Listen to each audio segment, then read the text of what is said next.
Eu raramente me aventurava ao ar livre, mas durante o verão, após meu segundo ano na faculdade, um dos meus colegas de quarto conseguiu me persuadir a embarcar em uma aventura de acampamento. Era apenas um fim de semana, e eu não tinha planos concretos, então concordei em acompanhá-lo. Para manter a privacidade, chamarei meu colega de quarto de Caleb. Caleb estava completamente empolgado com a ideia e possuía um Jeep Wrangler de 2014, cujo banco traseiro estava quase que inteiramente preenchido com uma variedade de equipamentos de acampamento. Ele preferia não reservar espaços em acampamentos convencionais, optando por descobrir os seus próprios locais, o que ele afirmava tornar a experiência muito mais emocionante.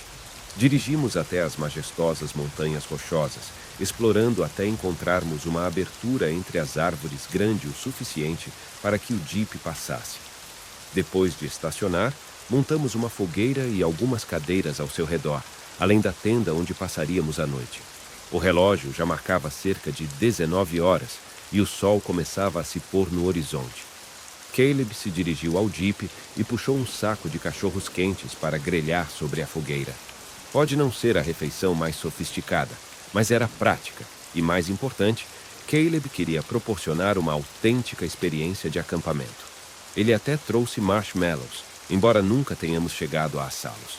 Enquanto cozinhávamos os cachorros quentes, uma voz feminina extremamente alta ecoou a uma distância considerável, talvez 300 ou 400 metros de distância, ecoando entre as árvores.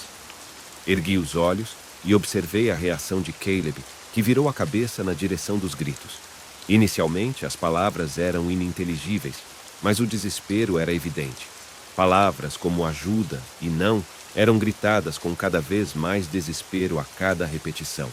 Porém, o grito mais alto e aterrorizante abruptamente se transformou em silêncio. Caleb olhou de volta na minha direção, com um rosto pálido e horrorizado. Estávamos convencidos de que a civilização estava distante e que ninguém deveria estar nas proximidades. O que quer que tenha acontecido, parecia estar a uma distância impossível de alcançar.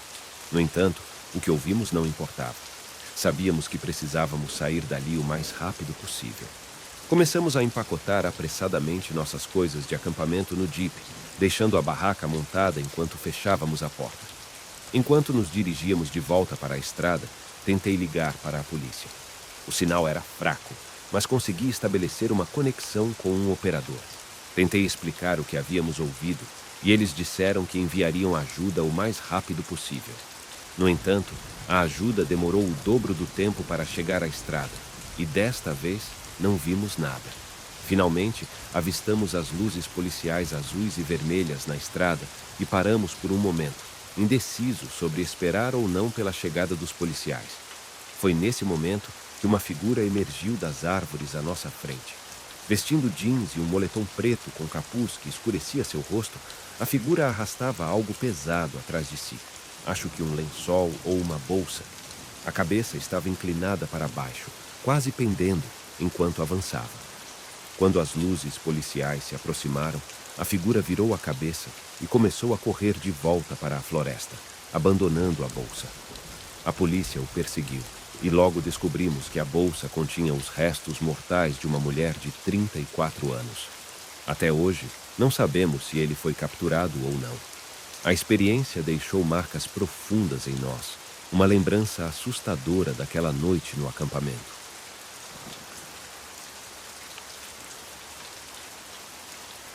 Isso ocorreu durante o período em que eu estava no meio da escola. Era verão. Meus pais haviam se inscrito para um acampamento de verão de 1 mês para crianças. O acampamento era exatamente como você pode imaginar, com 6 ou 7 pequenas cabanas espalhadas pela floresta. Havia um lago pequeno, algumas fogueiras montadas e até uma quadra de vôlei, se me lembro bem. Estava localizado a cerca de 4 horas da cidade. O lugar era antigo e desgastado, mas ainda estava sendo usado para acampamentos de verão. Quando chegamos lá, arrumamos nossas coisas, ocupamos uma das cabanas e preparei minha cama. Algumas das crianças com as quais eu compartilharia a cabana queriam explorar a floresta antes do jantar. As regras do acampamento eram claras. Poderíamos ir até onde conseguíssemos ver as cabanas. Enquanto caminhávamos pela floresta, uma das crianças apontou algo, ou melhor, alguém. Um homem que parecia ter mais de 50 anos, parado a alguns metros de nós, olhando na nossa direção. Ele estava vestido com roupas ásperas e sujas, como um sem-teto, com uma barba desalinhada. No final, presumimos que ele fosse um dos conselheiros do acampamento. O homem nos deu um sorriso estranho e eu retribuí com um gesto de cabeça peculiar. Corremos de volta para nossa cabana e mais tarde, naquela noite, informamos um dos conselheiros do acampamento sobre o encontro. Eles levaram isso muito a sério e nos advertiram sobre não irmos para aquela parte da floresta sozinhos. No entanto, o homem havia desaparecido quando eles foram verificar. Começamos a perceber que a maioria dos conselheiros do acampamento eram adolescentes, com idade inferior a 30 anos. Eles não nos disseram diretamente quem era o homem, mas parecia que eles também não tinham ideia. Nos dias seguintes, não exploramos muito mais, pois ainda estávamos assustados. Na quarta noite, as coisas ficaram realmente estranhas. Acordei com o som da maçaneta da porta da cabana sendo sacudida. Normalmente, um dos conselheiros fazia isso por volta das 23 horas para garantir que trancássemos as portas e fôssemos dormir. Desta vez, não tínhamos como saber as horas, então pensei que fosse um dos conselheiros. Como o único acordado na cabana, respondi gritando, provavelmente algo sobre já estarmos na cama. Uma lanterna se acendeu do lado de fora e a luz começou a passar pelas janelas. Alguém estava tentando olhar para dentro. Sinalizei para as outras crianças se abaixarem. A pessoa do lado de fora circulou pela cabana várias vezes, apontando a luz pelas janelas. Não sei se ele me viu, mas me lembro da luz passando sobre mim algumas vezes. Após cerca de 5 minutos, a luz se apagou e tudo ficou em silêncio novamente. Expliquei o que aconteceu para as outras crianças e uma delas tinha um relógio. Eram 4 da manhã, muito tarde para ser um conselheiro. Ficamos acordados até de manhã, quando finalmente um dos conselheiros adolescentes veio à nossa cabana para nos acordar para o café da manhã. Imediatamente, contamos a ele o que aconteceu, e ele nos levou até um casal de conselheiros adultos para recontarmos a história. O que ouvimos a seguir foi aterrorizante. Na noite anterior, uma criança de outra cabana saiu para usar o banheiro e, ao retornar, notou alguém na porta de sua cabana. Assim como nós, ele inicialmente pensou que era um conselheiro, mas começou a duvidar quando viu a pessoa tentando arrombar a fechadura. O garoto descreveu o homem como sendo de aparência suja, de barba, e isso imediatamente me lembrou do homem que vimos na floresta no primeiro dia. Todo o acampamento foi imediatamente cancelado por preocupações com a segurança das crianças. Naquela tarde, um ônibus apareceu e nos levou de volta para casa. Muitos anos se passaram desde então. Recentemente, fiz minha própria pesquisa e encontrei um pequeno relatório sobre o incidente. A polícia foi chamada após nossa saída e encontrou uma pequena tenda próxima.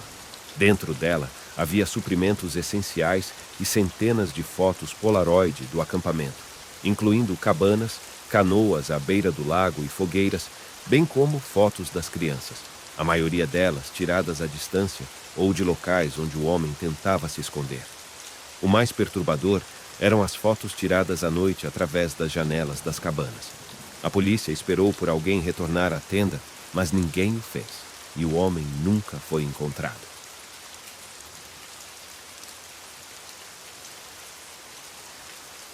Estávamos nos aproximando do final do verão e minha esposa e eu tínhamos o desejo de fazer uma viagem de acampamento antes que o clima esfriasse novamente.